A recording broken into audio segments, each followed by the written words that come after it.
Last episode, I reviewed the titanic pile of shit Friday the 13th game on the original Nintendo, one of many products churned out by infamous bad game factory LJN, and as soon as that review hit, I was drowning in requests to review another LJN game on the NES, A Nightmare on Elm Street. I guess ever since that damn Versus movie, Freddy and Jason are joined at the hip.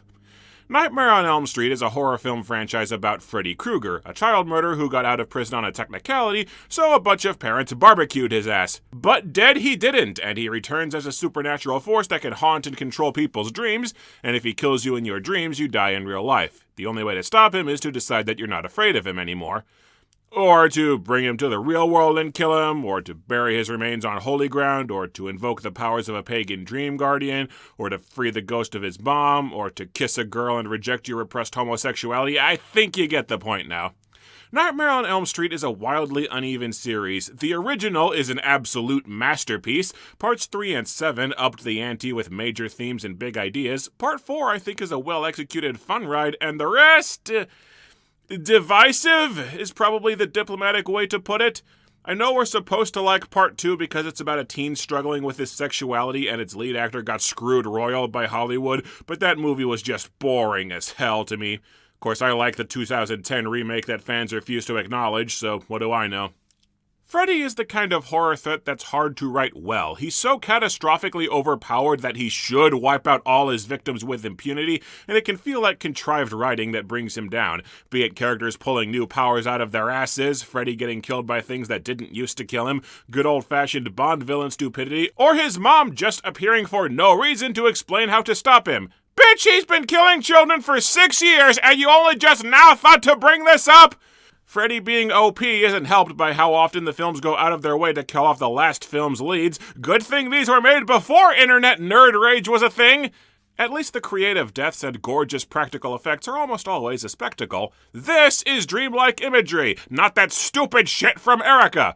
Right after the release of the 5th movie, when the series was sinking into its death spiral, LJN released a Nintendo game to dunk on the series some more. Trouble is, the game isn't on my bootleg NES, and functioning carts run at least $50 a piece online. Fortunately, though, my viewers have shown me another way to play the game. A dark way. Cartridge consoles, young in death, but for liquor and driest breath, I turn to emulators 8-bit, permit thee play thy piles of shit!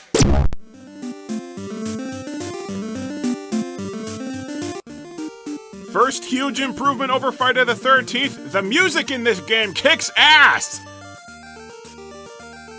You spawn in the middle of a street fighting snakes with a series of houses in the background. A jumps and B punches, with the animation adding a delay to the punch that takes a lot of getting used to. Even though the game has a series of 7 levels that you play in linear order, the game insists on dumping you into this weird overworld to try and guess which one-level entrance you're allowed to go inside, and a few of the entrances change by the playthrough. The premise of the game is that you need to collect all of Freddy's bones and destroy them in his old boiler room furnace to stop him once and for all. Until he's brought back to life by flaming dog piss or something. I didn't make that up. Each stage is a side-scroller where you have to collect all the bones to open up the exit, all the while fighting off bats, spiders, giant moths, giant rats, and Frankenstein monsters. Is there any chance I could wait to do this until after an exterminator has fumigated the whole block? I mean, yeah, Freddy's an asshole, but every house is infested with bats! Elm Street seems to have a massive pest control problem! The controls are really smooth and responsive. The levels are not designed with a bunch of dickish jumps or cheap traps. The hit detection seems perfect. The bones are all mostly in plain sight and all really easy to reach. And the enemies are perfectly manageable? No, this can't be right. Am I having fun playing an LJN game? Is this heavily requested game just a perfectly serviceable stock Nintendo platformer?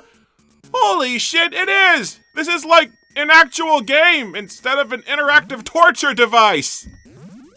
The game's gimmick is that you have a sleep meter at the top of the screen that's constantly draining, and when it runs out, you fall asleep and go to the dream world.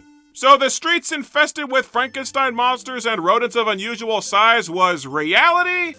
The levels don't change, but if you stay here too long, you get attacked by Freddy.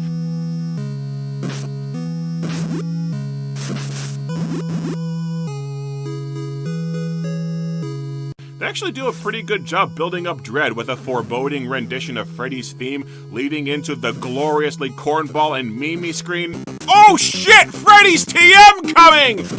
But while you're playing the game, you can pick up these gray squares, and then in the dream world you can switch to super forms. This is a reference to Nightmare Part 3, where the leads realize that you can do all kinds of crazy shit in dreams like fly or have a sex life, so they imagine themselves up superpowers to fight Freddy. Except here, unlike the movie, the powers don't suck ass! There's an athlete form that throws javelins really fast, a wizard form who has floaty jumps to help with platforming, and a ninja form that damages enemies while jumping, which is the best way to fight some bosses. So, in the dream world, I can jump better, throw projectiles, and I don't have a lag to my attacks. Remind me why being sent here is supposed to be a punishment? I mean, yeah, you have extra boss fights with Freddy, but he just walks back and forth with a dirt simple pattern while you huck javelins into his face. Is Freddy playing with the power glove? Because he sucks at this game, and I know that he's got one. Hey, you forgot the power glove! If you do want to avoid Freddy, you have to find a boombox to wake up, because Freddy is no match for Rock This Awesome! The annoying thing is that there's no health bar and no readout of how many continues you have left. Gotta fill up that HUD up top with info on all those co-op players that I don't have instead. I guess to rub it in my face that I'm playing alone. You get 5 lives and 3 continues, lose all of them when you start over, and you have to clear all 7 levels in one sitting. So, pretty typical for old Nintendo games. The game isn't that hard on average, though. Just over an hour of practice and I could already get to the second to last level without cheating. The thing that'll get you killed most often is the bats and the moths. They respawn pretty much constantly, they change height so you can't jump over them, and sometimes they and other enemies have their spawn points placed right next to a bone that you need. They're not unmanageable, but they'll screw up a lot of runs. Those better be rocks you're dropping on me! Level 4, the junkyard, is kind of dickish. It's a long straight shot with 19 bones, and if you miss one and have to backtrack, it's pretty much a death sentence. And level 5 has jumping fish pits and enemies near holes that'll kill you instantly. But again, I've played a lot of Nintendo platformers way more dickish than this that are hailed as masterpieces for it. It all comes down to skill at the platforming, patience to clear out enemies effectively, a touch of memorization, and some practice on the bosses. The bosses leave a little bit to be desired, though. Freddy's head floating around on a tentacle, detaching tongues that fight you is really creepy and ripped straight out of the films, but Freddy's hand just floating around 3 different times and some jumbo forms of the basic enemies feels a little phoned in.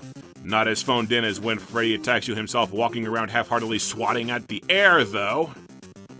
The last level, the high school, is where the game gets brutal, with loads of tricky jumping over bottomless pits, and the game ends with another fixation of the olden days, having to fight every boss in the game again. Crap, I've only got 2 lives left for the ultimate final boss. It's the same fight with Freddy where he just swats at the air. Really a huge cop-out compared to what Freddy can do in the movies. You'd think when you assemble the bones they'd reference Part 3 and Freddy's skeleton would come to life for the final boss. But whatever, you cremate Freddy's remains and destroy him once and for all. Or did you? Of course Freddy isn't gone for good. He still has to get a downgrade in makeup so he looks like Ivan Ooze, become the comic book hero Super Freddy, get his ass kicked by an unborn baby, wipe out an entire generation of children, get blown up by his biological child so that the dream demons that give him his powers just leave for no reason, get forgotten by a mysteriously repopulated Springwood so that he has to revive Jason Voorhees to copy his MO, and then turn out to be an actual real-life demon that was only kept in check by making movies about him. I'd say this is a weird series, but Freddy never made it to outer space. Well, not that Freddy, anyway. I'm as surprised as the next guy, but the Nightmare on Elm Street NES game is surprisingly decent. Well enough designed platformer, responsive controls, and only a few obnoxious elements. The Nightmare world is a good mechanic, just not balanced terribly well since there's no reason to ever leave it, and it's kinda ridiculous how there's no life bar or continue counter, but with all the nigh unplayable garbage that LJN pushed onto the NES, if those are your only problems, you're doing pretty well. As several of my viewers were quick to point out, the Friday the 13th game was published by LJN, but actually developed by Atlas, whereas the Nightmare on Elm Street game was developed by Rare, which is actually pretty fitting because it's the Rare LJN game you might actually want to check out. And yes, that pun hurt me too. In conclusion, LJN shat on a lot of franchises in their day, and one of their worst victims, the ones who haven't been dogged enough by popular media, Marvel's X-Men. Wait, what was I just doing? This is LJN's Marvel's X-Men, or officially titled The Uncanny X-Men to make it more annoying to search. The game doesn't have a story. 4 levels with bad guys, go kill them, and win. You have 6 playable characters. Cyclops, Storm, and Iceman attack by shooting projectiles, and Wolverine, Nightcrawler, and Colossus attack by punching things. Or by humping the air because extending a few pixels for a punch was too taxing to animate. The game has 2-player co-op, and if you're playing alone, you're joined by an AI partner that does exactly jack shit to help you and gets killed off within a minute. They make the partners in Daikatana look like Nobel laureates. Behold Wolverine stuck in a wall! If your first player character gets killed, you assume control of the AI, except that almost never happens. How about you make the AI invincible and just passively run behind you so that it acts like an extra life? Did that make too much sense? This is a top-down action game where new enemies are constantly respawning and swarming you by the second. There's never a moment for you to take a break, and what the hell are these things you're fighting anyway? Boxes, springs, weird pixelated lion faces, robot snakes with hard hit detection, blue slimes, and rubber duckies? I'm getting wrecked by rubber duckies! And you can tell the game barely runs, spawning all these damn enemies. The slowdown is rampant and ever-shifting. Your movement speed will jitter and change constantly as the game struggles to live, and most of the time you feel like you're trudging through mud, made worse by the stiff controls, the rampant invisible walls, and the fact you can easily get stuck on walls and frozen in place. The music sucks so hard that it doesn't even register as music, the textures are jumbled ugly-ass nonsense, and the game's annoying-ass incessant white noise sound effects, I think, roughly translate to the game screaming, "Kill me!" Just getting to the end of the stage would be too simple, so instead every level is a maze. You have to find 2 keys, use them to open big-ass doors, and fight a boss. The problem is, the levels are so haphazardly designed and abysmally signposted that you'll never have any idea of whether you're actually making progress or headed in the right direction, made worse by the fact that you change rooms using teleportation pads that make it near impossible for you to get your bearings at any given time. You just have to wander to every room using process of elimination to figure out where you're supposed to go, and worse, the textures of the game are so terrible that loads of rooms look alike. And of course, if you die, you'll lose any keys you picked up and have to go hunt them down again. And don't trust the inventory screen on the pause menu, because it will regularly glitch to say that you have both keys, even if you don't. Well, except for level 3 where they actually forgot to put in a second key, so you get them both at once with no warning. It is insanely easy to die in this game. Here's how my first run went. Cyclops died because apparently standing on certain anonymous tiles kills you instantly with no warning whatsoever. Iceman died because I got a time stopper power-up that looked like it froze this barrier.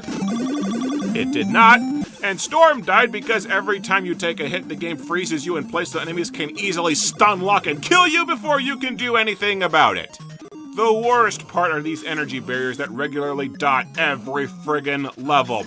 Touching them kills you instantly, and near as I can tell, the only way through them is to kill enemies until one of them drops a hot dog thingy that turns you invincible. There's a lot of these damn barriers, and you're just stuck here, hoping against hope that someone drops the item you need. Sometimes they just don't drop it, and you're stranded here. The other items are an E that refills your health, the health that you have to pause the game to check because there's no friggin' health bar. Lightning bolts will kill all the enemies on the screen, and because my viewers love this reference, picking up an S makes time freeze Zalardo and immobilizes all the enemies. My favorite item is the magnet that freezes you in place, and more often than not, it kills you! I distinctly remember having fun in this video. Did I imagine that? Or... I'm honestly just curious to see the bosses. They only had 1 character model across all 6 playable X-Men. I wonder how the bosses got off.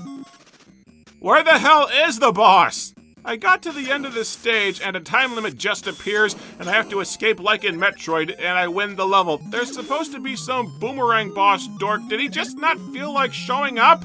Well, for my own sanity, I dropped a save state right before getting here, and upon reloading, the boss actually showed up.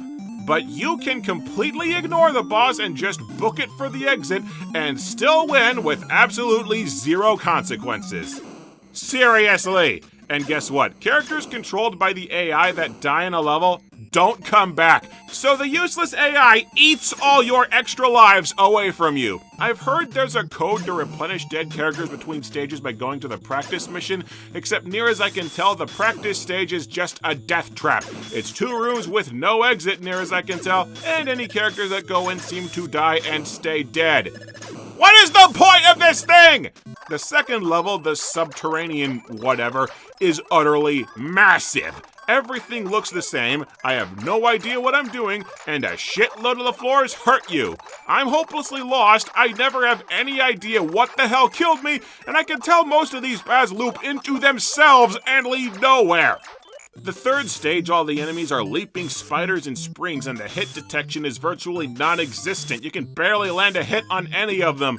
This level is blessedly almost linear. It's just a bunch of long halls and only a few teleporters, but following the level along, I eventually end up back at where I started. The game is too damn broken to register that I'd made it to the end of the stage, so neither the boss nor the escape timer spawned until I hiked back to the end a second time. And because they just cloned all the bosses, Juggernaut attacks you by throwing projectiles somehow. And the fourth level, the living starship, I guess is meant to look like you're wandering around through guts. The level layout is dirt simple, but these little X enemies hit you once, stun you, and you can't get the damn things off! And I swear the second time that I played the stage, the keys glitched and didn't appear until I wandered off and came back. How broken is this freaking game? If you're curious, the boss of stage 4 is the White Queen, who I think transmorphed into Pyro there. Not that it matters, the bosses are all identical. So I can clear 3 of the 4 stages with ease, and level 2 can go screw its eye hole. I'm comfortable stopping there. LJN's X-Men also has one of the dumbest fourth wall breaks in video game history. If you want to fight Magneto and, actually finish the game, then you have to unlock the secret 5th level. And the only advice you're given for doing so is to talk to Professor X. That's apparently somehow a hint that the code to access the final level is printed in with the legalese bullshit on the game's main label. So you're meant to shut off the system, remove the cart, read the code, and then play through the game again to use the code and reach the ending. And the worst part is that LJN misprinted the labels and the code that it gives you is wrong! What a perfect epitaph to a game that is so damn glitchy that it barely runs, with fundamentally broken objectives, miserable trudging gameplay, brain-dead AI, shoddy hit detection. I don't think any aspect of this game works right, so why the hell should the label be correct? This is more your typical LJN experience, completely unsalvageable trash. But at the end of the day, I haven't watched Who Framed Roger Rabbit in well over a decade. Why the hell did I agree to do the video game adaptation? I mean, I could watch the movie, but I just got done binging the Nightmare on Elm Street movies. It seemed like there was a reason I was... You play as Detective Eddie Valiant, tasked with... I don't know. You just dumped into this office with no context, guidance, or direction, and you walk outside and you're in a city. Each of these buildings you enter, and they have a few rooms where you search the desks, cabinets, drawers, and mouse holes looking for inventory items, and if you talk to the people, they'll tell you whether or not there's an item in that building. My recording software left a mouse cursor out in the middle of the screen. Any other game I'd replay it from scratch to get fresh footage, but I'm not really feeling it for Nintendo being bored off your ass simulator 1980. Who gives a duke? So, is this really all that you do? Wander around a city checking empty rooms for items? Yes! This is all you do! What's the end goal? What's the story? What do these items actually do? Beats me! Oh, you don't just wander around empty buildings hoping to find items. You wander around empty buildings hoping to find items while a ton of shit constantly one-shot kills you. Potted plants will fall on your head, cars will run you over, vultures will incessantly fly overhead, and if they touch Roger, you die. Set one foot outside civilization and insta-kill snakes come for you, and every damn building in the city has some mangy rabid dog or a rat that tries to one-shot kill you every single time you approach a building. Yeah, hardened veteran city cop Eddie Valiant gets one-shot killed by a rat, and not even a giant rat like in other games. A tiny rat ran over his shoe and he died. I don't get it. You effectively have unlimited continues through the use of passwords, so they put all this shit in here just to waste your time and piss you off. After wandering around lost for 20 some odd minutes, I turn to a walkthrough and try to figure out what's going on. The idea of the game is that you have to find 4 parts of a will and then go to fight Judge Doom. But one part of the will is hidden in a cave to the north, and 2 parts are in Toontown to the south. You need to find dynamite and a detonator to blow open the entrance to Toontown. You need a whistle to summon Benny the Cab because you're not allowed to cross the other areas without him.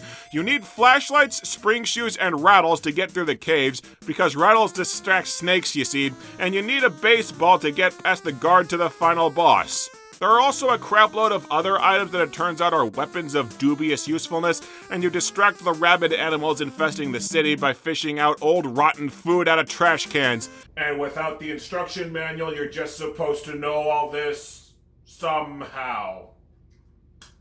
Giant man-eating rats in every building. I mean, yeah, Judge Doom's an asshole, but it seems like the city has a serious pest control problem.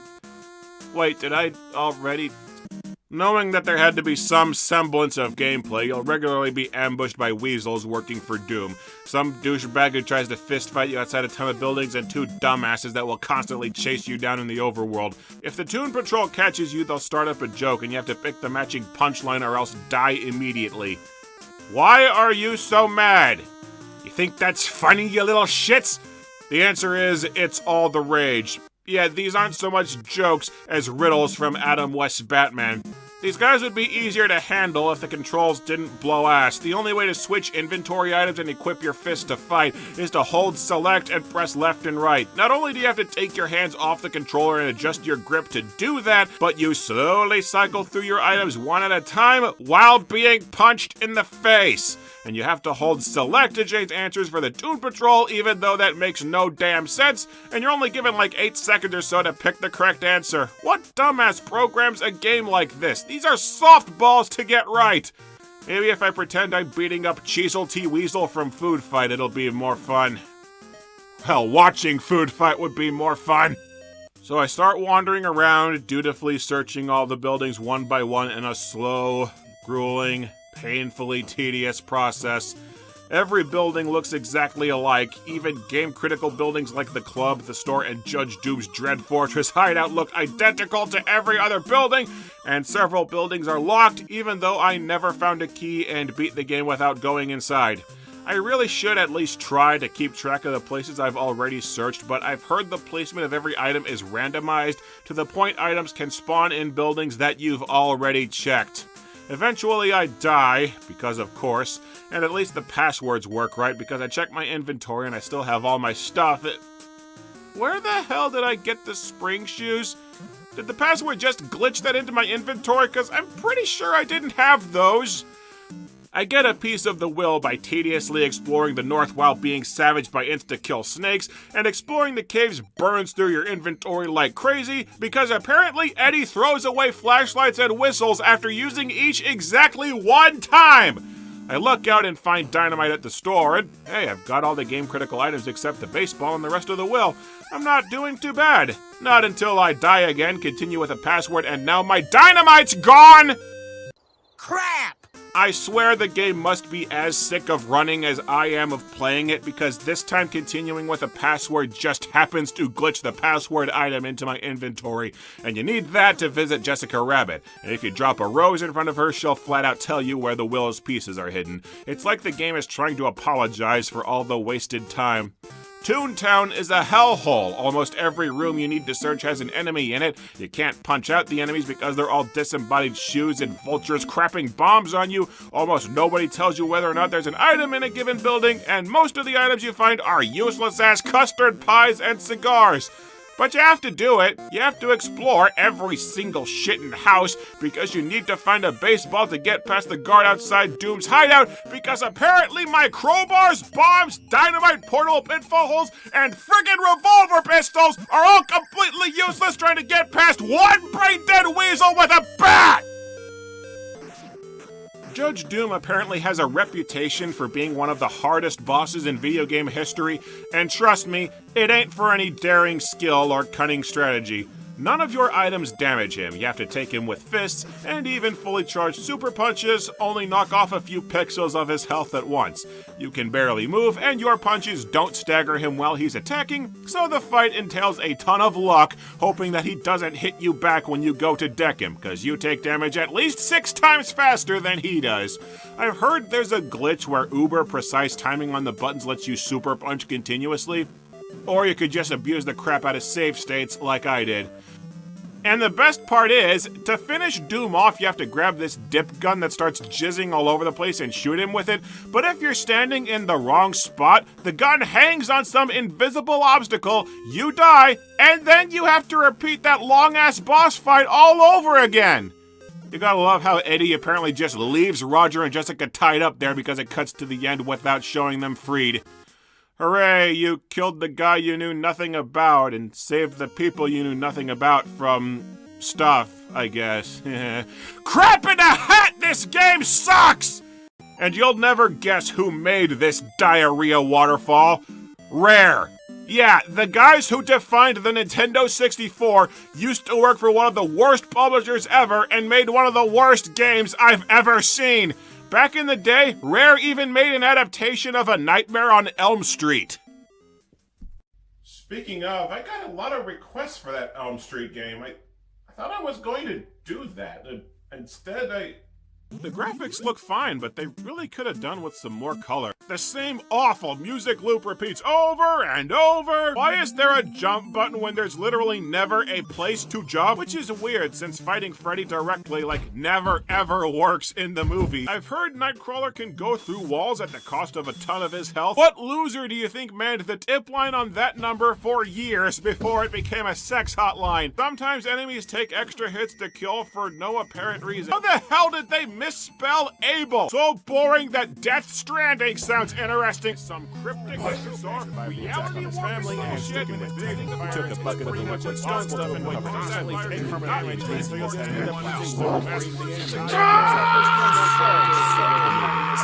Ah, come on, you're tapping out already, you pansy! There's so many more LJN games to play. Oh well, as fun as it is watching some pansy torture himself for a change, I'd say this review is ready for Freddy.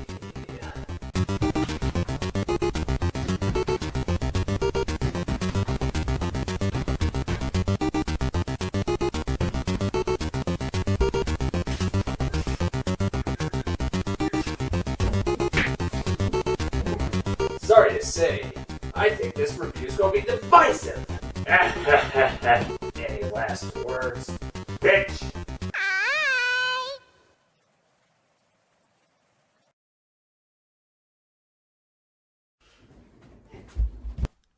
You like Nintendo games, Freddy?